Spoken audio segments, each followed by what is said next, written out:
Apa sih yang harus saya dahulukan yang nggak enak duluan? Itu aja. Oke, jadi sesimpel Jadi itu sebenarnya ya, Pak. simpel itu.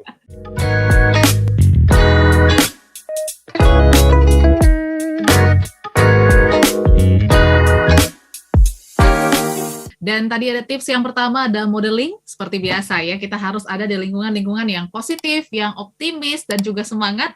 Dan yang kedua, kita harus menerapkan juga jadwal atau schedule di kantor ya, ke rumah gitu. Jadi jangan ada yang berubah gitu waktunya. Tapi kalau misalnya kita lihat nih, Pak Hing, Hmm. ternyata dari Smart Listeners ya, dari mungkin sharing-sharing di luar program Smart NLP juga, ini mereka merasa kesulitan untuk menentukan jadwal gitu ya di tengah WFH gitu karena mungkin bingung juga skala prioritas apa yang harus dikerjakan duluan gitu ya karena mungkin harus Zoom meeting, ketemu klien dan lain sebagainya. Nah, apakah ada tips tertentu nih Pak Hing untuk kita bisa menentukan prioritas mana sih sebenarnya yang kita kerjakan dahulu di rumah maksud saya? Eh, Begini aja. Oke. Ini saran pribadi, rekomendasi pribadi. Saya tahu ini mungkin tidak tidak apa ya, tidak 100% mengacu kepada apa ya, tips manajemen atau Aha. leadership gitu. Tips saya begini, yang paling prioritas Audrey dan Smart Listener, Oke. itu biasanya yang paling nggak enak kalau dikerjakan. Itu sih. Oh, oke, oke, oke. Yang punya beban berat gitu ya, Pak Hing ya? Pokoknya paling pahit, Oke. paling pahit. Ya, Itu ya. biasanya paling penting. Mhm. Yang paling enak biasanya paling nggak penting. Oke. Itu saran saya langsung sih. Jadi kalau mau Aha. tanya Audrey tanya, apa sih yang harus saya dahulukan yang nggak enak duluan? Itu aja. Mhm, mhm, mhm. Oke. Jadi sesimpel Jadi itu sebenarnya ya, Pak. simpel itu. Coba-coba lihat aja jadwal Aha. to do listnya kita itu. Yes, yes. Semakin itu nggak enak, semakin penting biasanya. Mhm. Karena itu biasanya yang paling memakan pikiran, paling memakan effort gitu loh. Mhm. Hal-hal yang penting itu paling memang memakan sumber daya pemikiran kita maupun usaha kita gitu loh. Dan itu yang paling nggak enak. Makanya piramida sukses itu makin ke Oke. atas makin sedikit Richard. orangnya, Audrey. Oke. Oke. Sebab makin sedikit orang yang mau ngerjain pahit-pahit itu. Gitu ya. Makanya kita menghindar terus nih Ah, Pahing dari yang pahit-pahit itu ya. Nah, tadi tuh. bicara Pak Pahing katakan ada to-do list. Nah, apakah to-do list ini baik juga kita lakukan ya Pahing ya di malam hari mungkin atau sebelum bekerja supaya kita bisa full speed lagi dan mengetahui apa yang kita kerjain karena kadang kalau misalnya kita nggak punya persiapan rencana ya kayaknya bingung gitu hari ini mau ngerjain apa ya gitu Pahing. Ya, ya memang kalau setiap hari apapun yang kita lakukan sih, memang ini ada banyak sekali tips membuat prioritas maupun daftar to do list banyak banget sih. Ada Mhm. yang malam sebelumnya, ada yang pagi-pagi sudah bikin plan. Itu tergantung dari cara kita masing-masing mengorganisasi.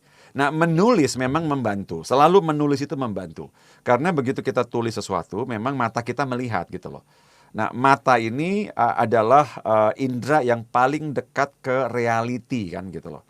Jadi kalau kita sudah lihat to-do list kita, kebanyakan memang kita lebih comply, lebih ingin menuruti daripada cuma sekedar di dalam otak kita aja. Kita Mhm. bumikan itu dengan cara menulis sih. Ya. Makanya ada kan berbanyak tips bagaimana kita menulis to-do list kita besok sebelum. Nah, banyak sih kan ada yang sampai mengingatkan lewat gadgetnya kan gitu loh. Jadi Yes. merekam suara atau bikin kayak timeline di di gadget untuk mengingatkan jam sekian Mhm. harus ada meeting gitu loh. Nah, saran saya sih memang lebih bagus kalau ada pengingat berupa ya gunakan itu gadget bukan cuma buat main game dan nonton film gitu loh. Oke.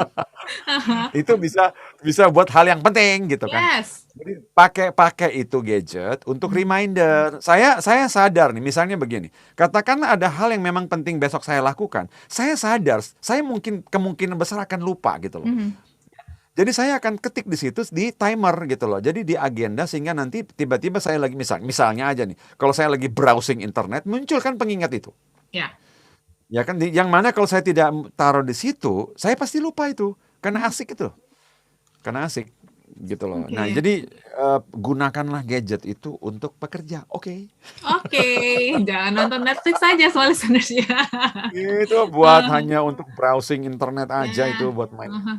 Karena sosial biasanya media kalau kita gitu. jadi buka gadget gitu ya mungkin cek email atau apa, ada distraksi notifikasi dan lain-lain sebagainya, kita jadi totally distracted gitu ya. Betul. Jadi Betul. gunakan semaksimal mungkin smart listeners untuk membantu pekerjaan Anda. Oke, Pak Hing, Yes. kita ke tips yang ketiga dulu yuk, silakan. Tips yang ketiga, tadi saya sudah mention sejenak bagaimana kita mengembalikan secara movement pergerakan, gitu kan Ya. ya. Nah, tips yang ketiga ini berhubungan dengan anchor secara visual. Anchor visual maksudnya gini, Audrey. Nah, tadi Audrey sempat sebut rumah ini kadang-kadang mengundang kita untuk mager kan. Mhm. Yang berarti bahwa ini saya pernah di Smart NLP, saya lupa episode keberapa ya. Saya Oke. pernah sebut ini. Jadi kalau kita ingin full speed, Audrey, kita harus punya anchor visual speed kan gitu loh. Mhm. Jadi harus ada pemicu kalau kita lihat sesuatu akan menimbulkan feeling yang berbeda, state yang beda gitu loh. Ya. Nah, pertanyaan kita adalah apa saja hal-hal yang perlu kita lihat secara mata yang membangkitkan kita semangat gitu loh. Full speed. Nah, ini berarti kita bisa pakai dua hal ini, Ode. Bisa pakai dua hal ini. Satu adalah, coba ingat di kantor misalnya. Di kantor itu kita punya semangat tertentu karena ada sesuatu yang kita lihat di kantor. Misalnya mungkin wallpapernya beda, warna dindingnya beda, ada tanaman kecil di meja, ya kan? Ataupun komputer yang kita pakai mungkin beda. Anything yang bisa memancing kembali visual kita bahwa sekarang is time to do the job. Kan Oke. gitu loh. Jadi yang pertama ambil dari anchor memori kita selama kita full speed itu. Apa saja sih yang bisa reminding kita untuk bergerak dan move. Ayo kerja gitu loh. Nah, kantor punya banyak sekali visual anchor itu. Punya banyak. Atau mungkin yang kalau mau sedikit lebih hardcore wajah bos. Oke. Taruh wallpaper wajah bos. Oke. Heeh. Itu langsung anchor visual. Begitu mau malas, lagi diliatin bos. Ya, ya, ya. Dan ini contoh doang.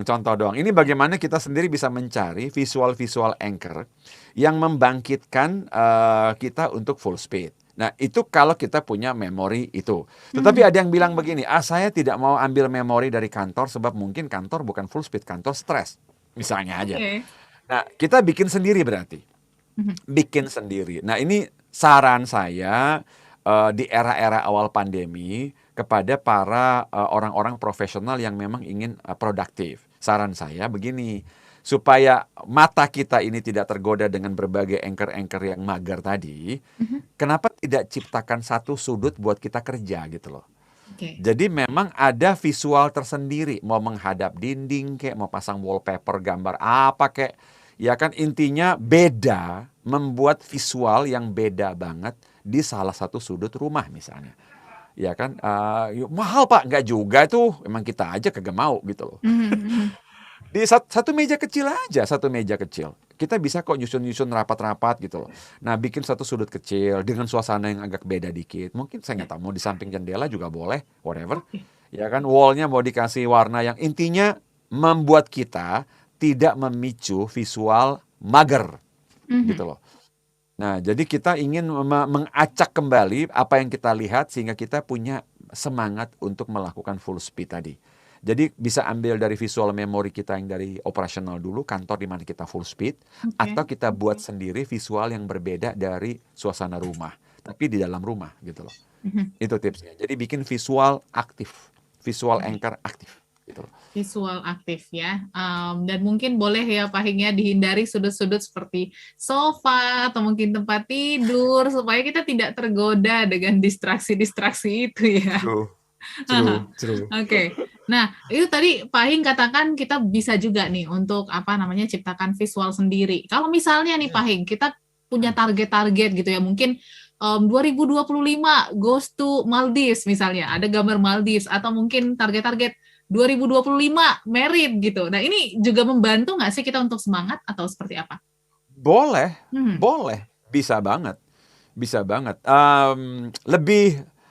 Kalau mau bikin lebih kreatif, lebih challenging sih bisa banget, Audrey. Oh, oke. Jadi misalnya saya pengen ke Maldives nih, misalnya aja Yes. sebagai misalnya ada bagian bonus saya adalah pengen ke Maldives. Daripada saya taruh gambar Maldives, Mhm. kenapa saya tidak taruh gambar hater saya sedang di Maldives kan gitu? Oh, jadi makin panas gitu ya. Wah, panas. Oke. Jadi kalau Iya, saya iya. ingin misalnya married dengan Audrey tahun 2022, Ya. saya bisa taruh gambar foto Audrey tapi di sebelahnya adalah orang lain yang naksir sama Audrey kan gitu. Oke. Oke, jadi Yang sudah semangat lebih ya. sukses dengan mobilnya, sudah lebih Ah. sukses. Itu kan membuat saya panas nih. Ya, iya, iya. Oke.